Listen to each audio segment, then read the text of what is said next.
That's not quite right, is it?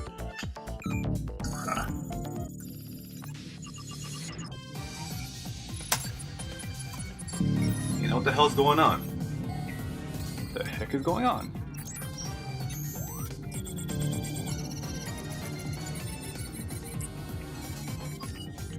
Spread word of this game? Game? What game?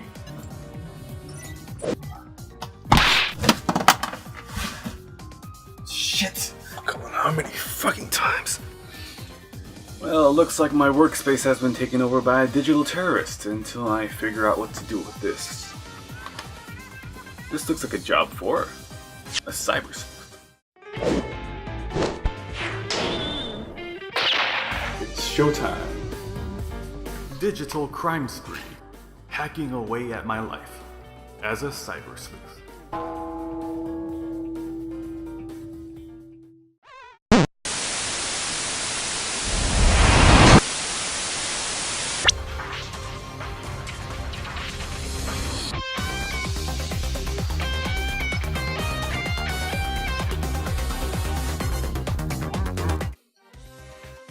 Well, time to get to work.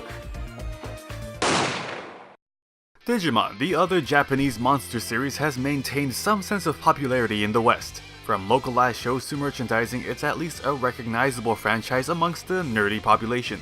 Not as popular as Pokemon per se, but still living and breathing nonetheless. Starting off as those Tamagotchi digital pet toys, it managed to branch into bigger developments over time. One of those eventual developments, games, and more games. Now, Bandai has helped release a crap ton of games during the last decade and a half or so. However, a lot of these titles never made it to the West. We've gotten things like Digimon World for PlayStation 1 and a few handheld RPGs, but nothing really garnering attention on a mass scale. But finally, Bandai Namco released a fully fledged 3D Digimon RPG. Digimon Story Cyber Sleuth, a Digimon JRPG that we've all been waiting for. Or is it?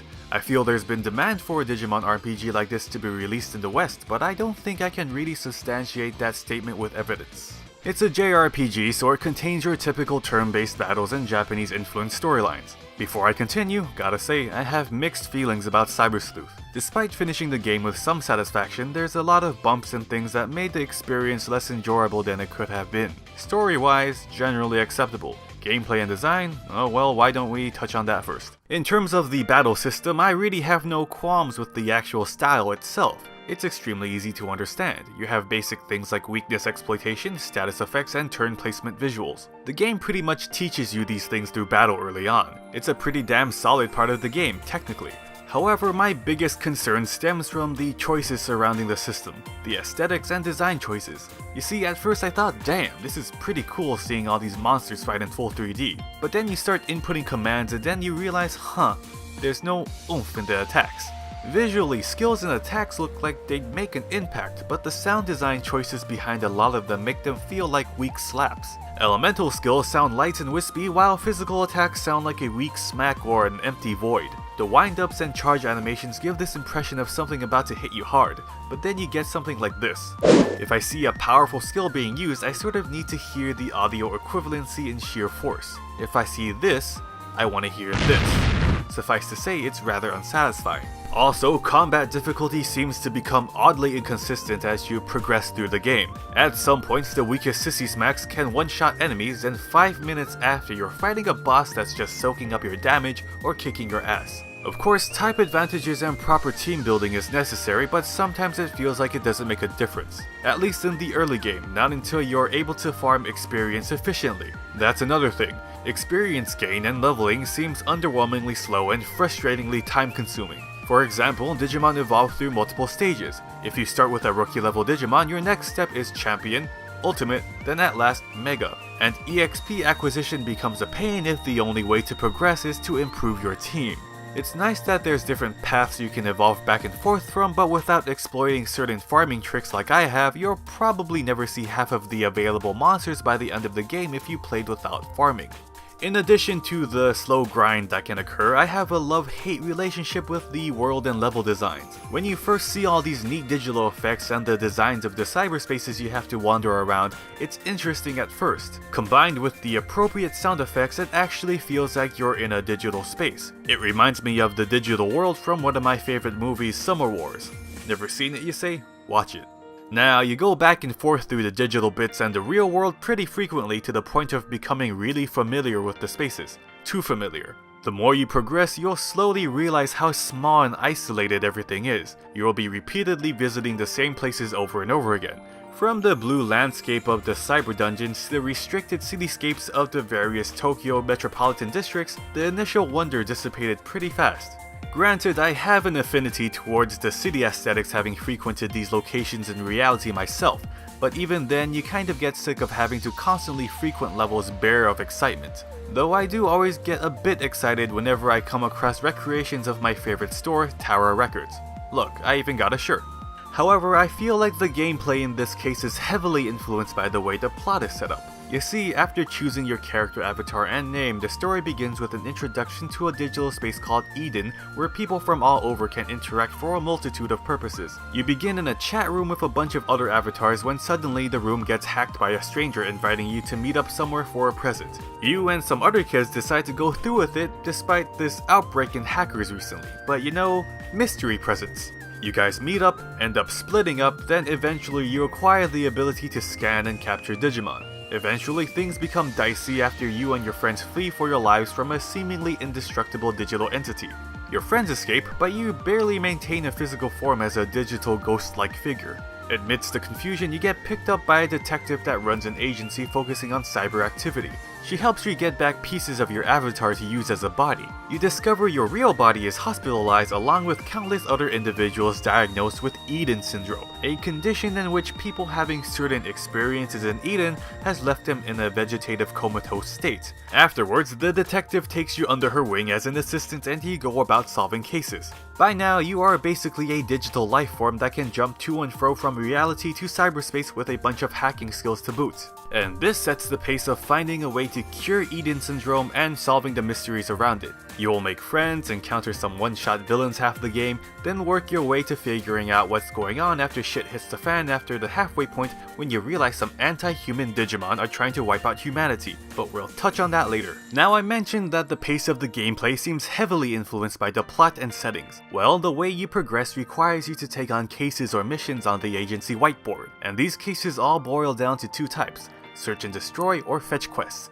Heck, the very first case you get is to fetch coffee beans for your boss. Like, what? What happens is, the nature of the plot focusing on the digital spaces and Tokyo makes it so these cases only occur in the same restrictive areas.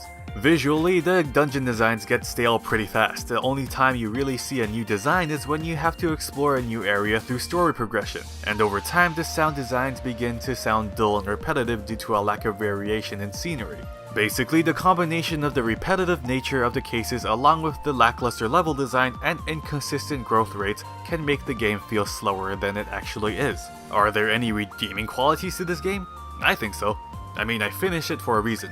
For the most part, the thing that kept me going was the story and the game being focused on Digimon. The plot and characters were interesting enough to me to somewhat look past the technical slip-ups from time to time. You have a cast of youths with their own personalities and character development, and it's kind of neat seeing these characters grow throughout the plot, especially since there's also an array of side characters that also shine. Granted, there's a few times that certain character quirks make for long-winded dialogue and you'll find yourself pressing through unnecessary info dumps. I also found this story more interesting the further you progressed. At the beginning, everything is more anthropocentric, focused on the human side. But then the role of Digimon becomes exponentially critical to the plot after a certain point. This also adds quite a few more character interactions in the form of talking Digimon. Suffice to say, I was rather invested by the story from beginning to end. Though that does make me question if this game wasn't a Digimon game, would I still have enjoyed it? Maybe not.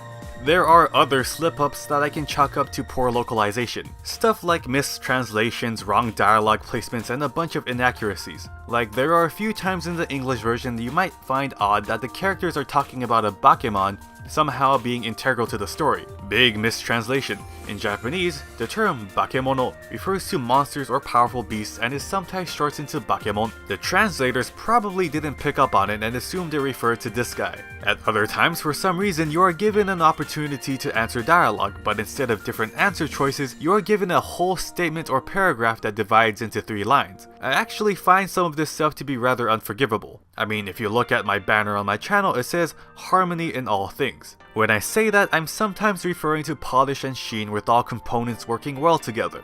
And that's what Digimon Story Cyber Sleuth lacks: polish. Without polish, the small hiccups and bumps start adding up and could dampen the reception for anyone attempting to experience a product. Overall, it's a decent game, but it could have been executed so much better. I love Bandai Namco, but it's not far-fetched to say that they can get a bit lazy with their product distributions and localizations. Now, there's a sequel coming out, Digimon Story Cyber Sleuth Hacker's Memory. Here's hoping they put a little more love in that one. If I had to rate this one, maybe a good 7 out of 10. A passing grade for a potentially good title with a lot of design flaws that can mess with the immersion. With those thoughts in mind, this concludes my look at Digimon Story Cyber Sleuth.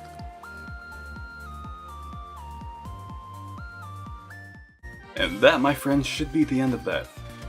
But you know, I don't think that thing wanted me to just play the game.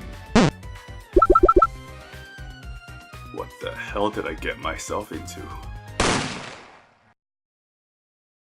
Thanks for watching. Remember to come again when you feel. It's much appreciated. Until next time, goodbye.